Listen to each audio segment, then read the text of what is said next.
Somewhere in your city right now, a hearse is driving past. Inside is a body in a wooden box. Behind it walks a quiet procession of people in black. They will arrive at a building they almost never visit. A trained stranger arranges the flowers. Another trained stranger speaks a few words about a person they never met. And then everyone goes home, alone, with a grief their hands had nothing to do with. This is how you bury your dead. It is not how anyone used to do it. In 1960, a Columbia University archaeologist named Ralph Solecki was bent over the floor of a cave in northern Iraq with a small brush. The cave was called Shanidar. He had been digging there for a decade. The bones he was pulling from that dirt were not the kind science was ready for. They were Neanderthal. You have been told what Neanderthals looked like. Stupid, stooped, brutal. The cousins we passed on the evolutionary road, who couldn't keep up. The kind of creatures who would push a dying friend out of the cave and keep eating. That is not what Solecki found in Shanidar. He found 10 skeletons arranged in places where dirt does not arrange skeletons. He found old men whose broken arms had healed long before they died. A healed bone means somebody fed that person while they couldn't hunt. Somebody held water to their lips.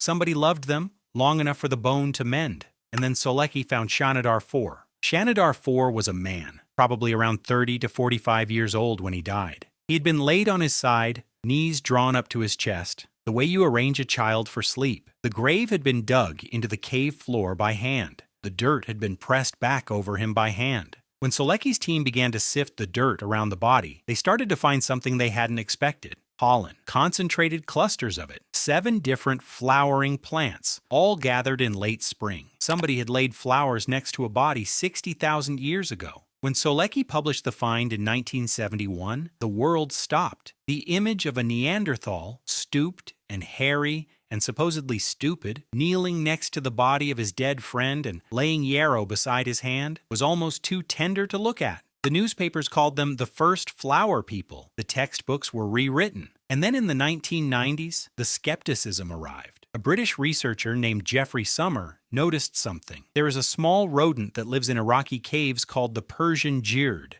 Girds stockpile flowers. They drag pollen into their nests. Summer ran the numbers and published a paper in 1999. The pollen, he wrote, was not human grief. It was mouse housekeeping. The most famous burial in archaeology had probably never happened. For 20 years, that was the consensus. The textbooks were quietly updated. The first flower people were filed under romantic mistake, until a woman named Emma Pomeroy reopened the cave in 2018. Pomeroy is a Cambridge University archaeologist, and she wasn't looking for flowers. She was after a skeleton called Shanidar 5, left in the cave by Solecki because his tools couldn't safely remove it. Pomeroy's tools were better. She and her team worked their way back through Solecki's original trench, and as they cleared the dirt where Shanidar 4 had been buried, somebody noticed something Solecki had missed. The pollen wasn't in piles, it wasn't scattered. It was arranged in lines, alongside the body. No rodent in any cave anywhere had ever stockpiled flowers in lines. Pomeroy published her findings in the journal Antiquity in 2020. The skeptics had been wrong. The flowers were placed there by hands. 60,000 years ago, somebody who loved Shanidar 4 dug a hole in a cave floor, put him in it on his side like a sleeping child, and laid yarrow next to his hand. But here's where it gets stranger. Shanidar 4 is not the oldest evidence we have. It is not even close. In northern Spain, in a cave system called Atapuerca, a vertical shaft drops 13 meters into the earth. The bottom of that shaft contains a pit. The pit is called Cima de los Huesos, the pit of bones. Inside it, archaeologists have found the remains of at least 28 people, crushed together, sealed in for hundreds of thousands of years. These were not Neanderthals. They were not even our species. They were an early form of the line that would later split into us and into them. The only way down to that pit is to drop a body through the vertical shaft, deliberately, from above. Among the bones, a Spanish archaeologist named Juan Luis Arzuaga found a single hand axe made of red quartzite, the kind of tool people of that era used every day. To butcher meat, to carve wood, to do the work of being alive. This one had never been used, unworn, unblemished, a perfectly made tool that nobody had ever cut anything with. Arzuaga's team named it Excalibur, a beautiful object that someone made and someone else never touched, dropped into the pit with the dead. 430,000 years ago. That is not just before religion. It is before language as we know it, before there was a Homo sapiens anywhere in the world. Somebody was already doing something with their dead. And then there is a place called Sungir in central Russia. 34,000 years ago, a boy died there. He was around 10 years old. We don't know what killed him. We don't know his name. We know that next to him was buried a girl. She was younger, maybe 7. They were placed in a shallow grave head to head, and then every adult in the camp got to work. For weeks by firelight, they carved small pieces of mammoth-tusk into beads. Round, smooth, the size of a fingernail, each bead took an adult about an hour to make. By the time the work was finished, there were 5,000 beads on the boy, 5,000 on the girl. They put those beads on the children. They closed the grave. They walked away. Across hundreds of thousands of years, on 3 continents, separated by ice ages and oceans, the answer kept coming back the same. They dug the grave themselves. They carried the body in their arms. They laid things alongside it that meant something. They closed the earth over it with their hands.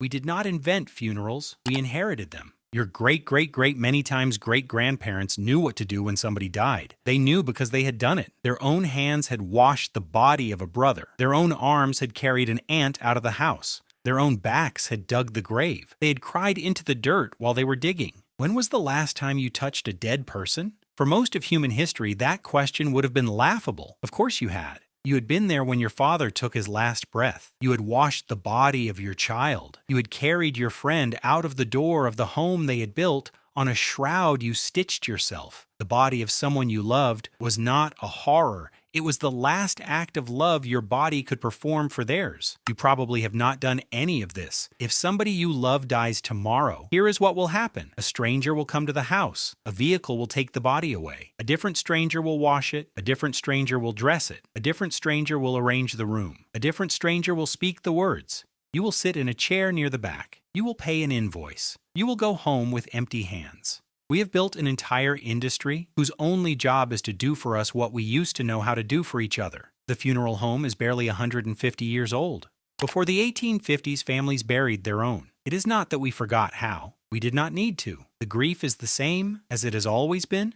Your body still wants to do the things the bodies of every human before you wanted to do. We just don't let it. There is something quiet that happens to grief when you handle the body. Researchers who study it find that people who do this don't grieve less. They grieve cleaner, without the long, unfinished knots the rest of us carry around for years. The Hadza still bury their own. The Taraja keep their dead in the family home for weeks before the burial. None of this is comfortable to read, but none of it is unusual either. Most of human history happened here, not in a funeral parlor. We are the strangest grievers our species has ever produced. Somewhere in a cave in northern Iraq, 60,000 years ago, somebody knelt in dirt next to the body of a man they loved. They had walked outside that morning and picked yarrow from the grass. They had carried it back in their hands. They had laid it next to the body's open hand, one piece at a time, in a line. Somewhere ahead of you is a person you love who is going to die. You don't know who yet. A parent, a friend, someone whose voice is still in your phone. When that day comes, you will have a choice.